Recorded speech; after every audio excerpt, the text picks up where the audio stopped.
ಈಗ ಗೋಮಾಂಸ ಮತ್ತು ಚರ್ಮದ ಬಗ್ಗೆ ಒಂದು ಸ್ವಲ್ಪ ಗಮನ ಹರಿಸೋಣ. ಚರ್ಮದ ವ್ಯಾಪಾರ ನಮ್ಮಲ್ಲಿ ಮುಂಚೆಯಿಂದನೂ ಭಾಳಷ್ಟು ಉಪಯೋಗಗಳಿಗೆ ನಾವು ಚರ್ಮ ಬಳಸ್ತಾ ಇದ್ದೀವಿ. ಈಗ ಇದಿರ್ಬೋದೇನು, ಮೃದಂಗ ಅಥವಾ ತಬಲಾ ಈ ಥರದ್ದು ಇನ್ಸ್ಟ್ರೂಮೆಂಟ್ಸ್ ಇರ್ಬೋದು. ಅದನ್ನು ಅಷ್ಟಕ್ಕೆ ಮಾತ್ರ ಸೀಮಿತವಾಗಿರ್ತಾಯಿತ್ತು ಮೊದಲು. ಮತ್ತು ಇನ್ನೇನೋ ಒಂದು ಸ್ವಲ್ಪ ಎಕ್ಸಸ್ ಆಗಿ ಬಳಸುವಂಥ ಅದೊಂದು ಹಾಗೆ ಬಳಸ್ತಾ ಇದ್ದಿದ್ದೊಂದು ಪ್ರತೀತಿ ಇತ್ತು ನಮ್ಮಲ್ಲಿ ಮೊದಲು. ಆದರೆ ಇತ್ತೀಚೆಗೆ ಪ್ರತಿಯೊಂದೊಂದು ವ್ಯಾನಿಟಿ ಐಟಮ್ ಆಗಿ ನಮಗೆ ಚರ್ಮ ಇವತ್ತು ಹೊರ ಬಂದ್ಬಿಟ್ಟಿದೆ. ನೀವು ಏನೇ ತೊಗೊಳ್ಳಿ, ಒಂದು ಸೋಫಾ ಸೀಟ್ ತೊಗೊಂಡ್ರೆ ಸೋಫಾ ಸೀಟ್ಗೂ ನಮಗೆ ಚರ್ಮದ್ದೇ ಒಂದು ಕವರೇಜ್ ಬೇಕು. ಮತ್ತು ಬೆಲ್ಟು, ನಾವು ಬಳಸೋವಂಥ ಬೆಲ್ಟು, ಶೂಸು, ಯಾವುದೇ ನೀವು ನೋಡ್ತಾ ಹೋದ್ರೂ ಇದರಲ್ಲಿ ಬ್ಯಾಗ್ಸ್ ಇರ್ಬೋದು. ಏನಾದ್ರು ಒಂದು ಬ್ಯಾಗ್ ತೊಗೊಂಡ್ರೂ ಅಷ್ಟು ಅದರಲ್ಲಿ ಚರ್ಮದ್ದು ಅವಲಂಬನೆ ಜಾಸ್ತಿ ಆಗಿದೆ. ಹೀಗಾಗಿ ಅದರಲ್ಲೊಂಥರ ಹೊಸ ಆಯಾಮಗಳು, ಚರ್ಮದ ಇನ್ನೂ ಏನೇನು ಮಾಡ್ಬೋದು ಅನ್ನೋವಂಥ ಈ ಒಂದು ಸಮಾಜದಲ್ಲಿ ಇದೊಂದು ಹುಚ್ಚು ಹಿಡಿದಿದೆ ಆಗಲೇ. ಇದರಿಂದ ನಾವು ಹೇಗೆ ಆಚೆ ಬರ್ಬೋದು? ನಿಜವಾಗ್ಲೂ ನಮಗೆ ಕಾಳಜಿ ಇದ್ದರೆ, ಬೇರೆ ಇನ್ನೊಂದು ಪ್ರಾಣಿಗೆ ತೊಂದರೆ ಆಗಬಾರ್ದು ಅನ್ನೋ ಒಂದು ಕಾಳಜಿ ಇಟ್ಕೊಂಡು ನಾವೇನಾರು ಮಾಡ್ತಾ ಇರೋದಾದರೆ ಅದನ್ನು ಬಳಸೋದು ಮೊದಲು ನಿಲ್ಲಿಸ್ಬೇಕು. ನಮಗೇನು ಅನಿಸ್ತಾ ಇದೆ, ನಾವು ಎಷ್ಟೋ ಭಾಳ ಕುಟುಂಬಗಳೆಲ್ಲ ನೋಡ್ತೀವಿ, ನಾವೇನು ಮಾಂಸ ತಿನ್ನೋದಿಲ್ಲ, ನಾವೇನು ಅನ್ನೋ ಒಂದು ದೃಷ್ಟಿನಲ್ಲಿ ಮಾತ್ರನೇ ಅವರ ದೃಷ್ಟಿಕೋನ ಇರುತ್ತೆ ಹೊರತು, ನಾವು ಅದರದ್ದು ಚರ್ಮದ ಬಳಕೆನೂ ನಾವು ಕಂಪ್ಲೀಟಾಗಿ ನಿಲ್ಲಿಸಬೇಕು ಅನ್ನೋ ಒಂದು ದೃಷ್ಟಿಕೋನ ಎಷ್ಟೋ ಜನಗಳಿಗಿಲ್ಲ ಇವತ್ತಿನ ದಿನ. ಅವ್ರಿಗೆ ಅರಿವಿಲ್ಲ. ಮೊದಲು ನಾನು ಅವ್ರು ತಪ್ಪು ಅಂತ ಹೇಳೋಕ್ಕಿಂತ ಅವ್ರಿಗೆ ಅರಿವಿಲ್ಲ ಅನ್ನೋದು ನಾವು ಇಲ್ಲಿ ತೋರಿಸ್ಬೇಕಾಗಿದೆ. ಅರಿತುಕೋಬೇಕು ಮೊದಲು ನಾವು. ಏನು ನಮ್ಮಲ್ಲಿ ದಿನಬಳಕೆಗೆ ನಾವು ವಾಚ್ ಸ್ಟ್ರ್ಯಾಪ್ ಕೂಡ ಚರ್ಮದ ಬರುತ್ತೆ, ಸಣ್ಣದು ಲೆದರ್ದು ಸ್ಟ್ರ್ಯಾಪು. ಅಂಥದ್ದು ಯಾಕೆ ಬೇಕು ನಮಗೆ? ಬೇರೆ ಅದಕ್ಕೆ ರೆಕ್ಸಿನ್ನು ಬೇರೆ ಇನ್ನೂ ಬಳಸುವಂಥದ್ದು ಬಹಳಷ್ಟು ಇದೆ. ಮೆಟಲ್ದು ಸ್ಟ್ರ್ಯಾಪ್ ಯೂಸ್ ಮಾಡ್ಬೋದು. ಮತ್ತು ಬೆಲ್ಟ್ ಕೂಡ ರೆಕ್ಸಿನಲ್ಲಿ ಬರುತ್ತೆ, ಶೂಸ್ ಕೂಡ ರೆಕ್ಸಿನಲ್ಲಿ ಬರುತ್ತೆ. ಮತ್ತು ಈಗ ಇವತ್ತು ಬರ್ತಾ ಇರೋವಂಥ ದೊಡ್ಡ ಕಾರುಗಳು, ಇವತ್ತು ಏನು ಕೋಟಿಗಳುಗಟ್ಟಲೆ ಆಗುತ್ತೆ ಒಂದು ಕಾರು, ಅದರದ್ದು ಒಳಗಡೆ ಇರುವಂಥ ಕಂಪ್ಲೀಟ್ ಕವರೇಜ್ ಲೆದರ್ ಇದೆ ಇವತ್ತಿನ ದಿನ. ಅದಿಲ್ದಿರ ಇಲ್ಲವೇ ಇಲ್ಲ. ಎಷ್ಟೋ ಕಾರುಗಳು ಲೆದರ್ ಇಲ್ದಿರ ಕೊಡೋದೇ ಇಲ್ಲ ಆಚೆಗೆ. ಸೊ ಇಷ್ಟೆಲ್ಲ ಬೇಕಾ ನಮಗೆ ಅನ್ನೋದು ನಮ್ಮ ಪ್ರಶ್ನೆ. ನಾವು ಯಾವ ರೀತಿ ನಾವು ಗೋಸೇವೆ ಮಾಡ್ತೀವಿ ಅಂತಂದರೆ, ಇದನ್ನೆಲ್ಲ ಮೊದಲು ನಾವು ಇದನ್ನು ಬಳಸೋದನ್ನು ಫಸ್ಟ್ ನಿಲ್ಲಿಸಬೇಕು. ಅದು ನಿಲ್ಲಿಸೋದ್ರಿಂದ ಎಷ್ಟೋ ನಮ್ಮ ಕಡೆಯಿಂದ ನಾವು ಮಾಡೋವಂಥ ಒಂದು ಸಣ್ಣ ಗೋಸೇವೆಗೆ ಒಂದು ನಾಂದಿ ಅಂತ ಹೇಳ್ಬೋದು. ನಾವು ಬರೀ ಮಾಂಸ ತಿಂತಲ್ಲ ಅಂತನೋ ಒಂದೇ ಒಂದರಿಂದ ನಾವು ಸಮಾಧಾನ ಪಟ್ಕೊಂಡ್ಬಿಡೋ ಅಗತ್ಯ ಇಲ್ಲ. ಸೊ ನಮ್ಮ ಗೋಸೇವೆ ನಡಿಬೇಕಾದ್ರೆ ಅಲ್ಲೂ ಕೂಡ ನಡೆಸಬೇಕಾಗತ್ತೆ. ಮತ್ತು ಇದು ಚರ್ಮದ ವಿಚಾರ ಹೀಗಾದರೆ, ಇನ್ನು ನಾವು ಬಳಸ್ತಾರೋ ಎಷ್ಟೋ ಪರಿಕರಗಳಲ್ಲಿ ನಾವು ಲಿಪ್ಸ್ಟಿಕ್ ಬಳಸ್ತಾರೆ ಹೆಣ್ಮಕ್ಳು. ಆ ಲಿಪ್ಸ್ಟಿಕ್ನಲ್ಲಿ ಫಿಶ್, ಇದರಿಂದ ತಯಾರು ಮಾಡಿರೋಂಥ ಲಿಪ್ಸ್ಟಿಕ್ಕಲ್ಲಿ ಫಿಶ್ ಅಂಶ ಇರುತ್ತೆ. ಸೊ ಅದಕ್ಕೇ ಅದರದ್ದು ಆ ಒಂದು ಫಿಶ್ ಸ್ಕೇಲ್ಸ್ನ ಇವು ಬಳಸ್ಕೊಂಡು ಮಾಡೋವಂಥ ಇದು. ಹಾಗಾಗಿ ಇದನ್ನು ನಾವು ಎಷ್ಟು ನಮ್ಮಷ್ಟಕ್ಕೆ ನಾವು ಕಡಿಮೆ ಮಾಡಲಿಕ್ಕೆ ಸಾಧ್ಯತೆಗಳಿದೆ ಅನ್ನೋದನ್ನು ನಾವು ಗಮನ ಕೊಟ್ಟು ಮನಃಪೂರ್ವಕ ಮಾಡಬೇಕಾಗಿರುವಂಥ ಕೆಲಸ ಇದು.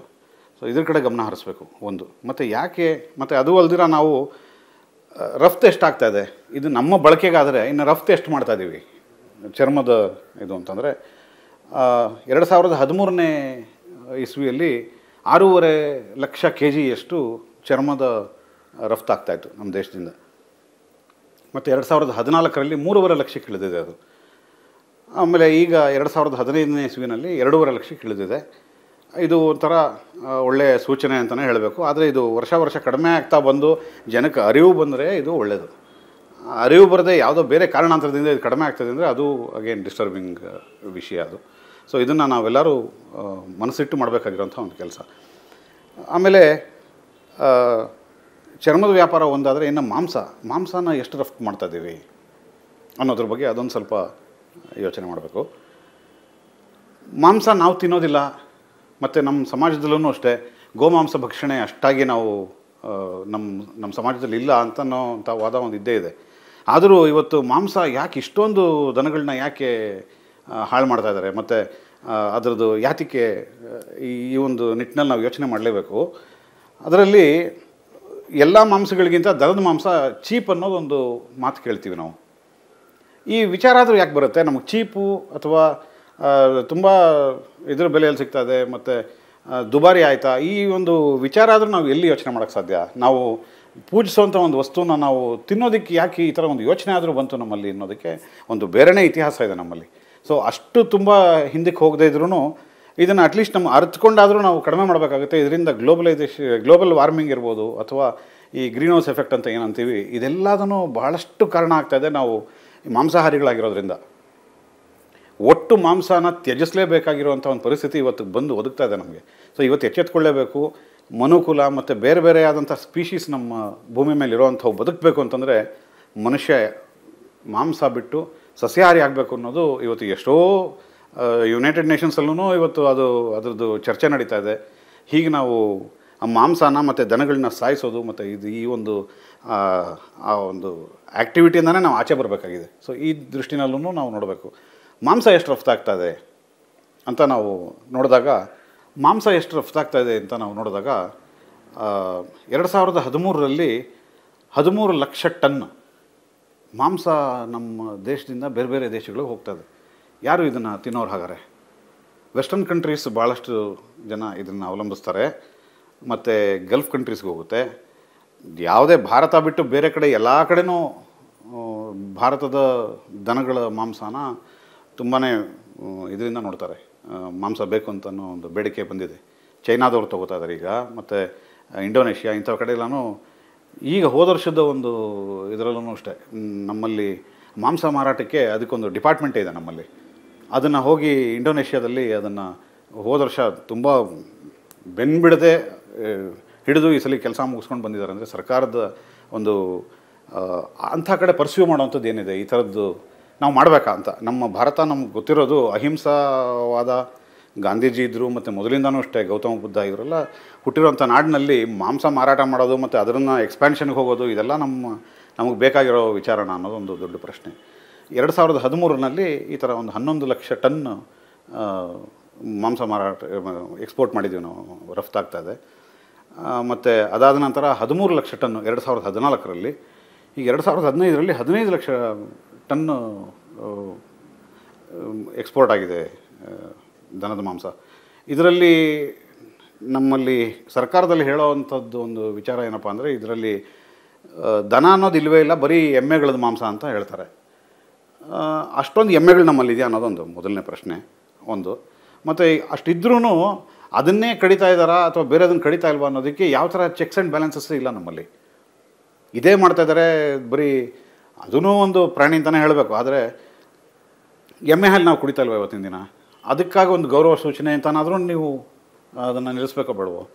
ಯಾಕೆ ಕಂಪ್ಲೀಟ್ ಬ್ಯಾನ್ ಯಾಕೆ ಆಗಬಾರ್ದು? ಮಾಂಸನ ರಫ್ತು ಮಾಡೋ ಒಂದು ವಿಚಾರಧಾರೆನೇ ನಮ್ಮಿಂದ ಯಾಕೆ ತೆಗೆದುಬಿಡಬಾರ್ದು? ಏನಾಗಬೇಕಾಗಿದೆ? ಅದರಿಂದ ಬರುವಂಥ ಹಣ ನಮಗೆ ಇವತ್ತು ನಮ್ಮ ದೇಶ ಅದರಿಂದ ಏನು ಉಳಿಬೇಕಾಗಿಲ್ಲ ಇವತ್ತಿನ ದಿನ. ನಮಗೆ ಬಹಳಷ್ಟು ನಮ್ಮ ದೇಶ ಸಾಫ್ಟ್ವೇರಲ್ಲಿ ಕೆಲಸ ಮಾಡ್ತಾಯಿದ್ದೀವಿ ಮತ್ತು ಇನ್ನೂ ಬಹಳಷ್ಟು ಎಕ್ಸ್ಪೋರ್ಟು ನಮ್ಮ ಎಲೆಕ್ಟ್ರಾನಿಕ್ ಇದನ್ನೂ ಅಷ್ಟೇ. ನಮ್ಮಲ್ಲಿ ಕ್ಷಮತೆ ಇದೆ, ಬೇರೆ ಬೇರೆ ರೀತಿಯಲ್ಲಿ ನಾವು ನಮ್ಮ ಕ್ಷಮತೆಯನ್ನು ತೋರಿಸ್ಕೊಳ್ಳಿಕ್ಕೆ ತುಂಬ ಇದೆ. ನಾವು ಯಾವುದೋ ಮಾಂಸ ಮಾರ್ಕೊಂಡು ಇವತ್ತು ಜೀವನ ಮಾಡಬೇಕಾಗಿಲ್ಲ ಇವತ್ತು ನಮ್ಮ ದೇಶದಲ್ಲಿ. ಸೊ ಇದನ್ನು ನಮ್ಮ ಸರ್ಕಾರ ಯಾವತ್ತು ತಿಳ್ಕೋತಾರೆ, ಈ ಲಾಬಿಗಳು ನಡೀತಾ ಇರೋದನ್ನು ಹೇಗೆ ನಿಲ್ಲಿಸ್ತಾರೆ ಅನ್ನೋದನ್ನು ಒಂದು ತುಂಬ ದೊಡ್ಡ ಯೋಚನೆ ಇದು. ಸೊ ಇದನ್ನು ಸರ್ಕಾರ ತುಂಬ ಗಂಭೀರವಾಗಿ ಯೋಚನೆ ಮಾಡಲೇಬೇಕಾಗಿದೆ. ಅದರಿಂದ ಆಗ್ತಾ ಇರೋ ಅನರ್ಥಗಳು ಬಹಳಷ್ಟು ಕಡಿಮೆ ಆಗುತ್ತೆ.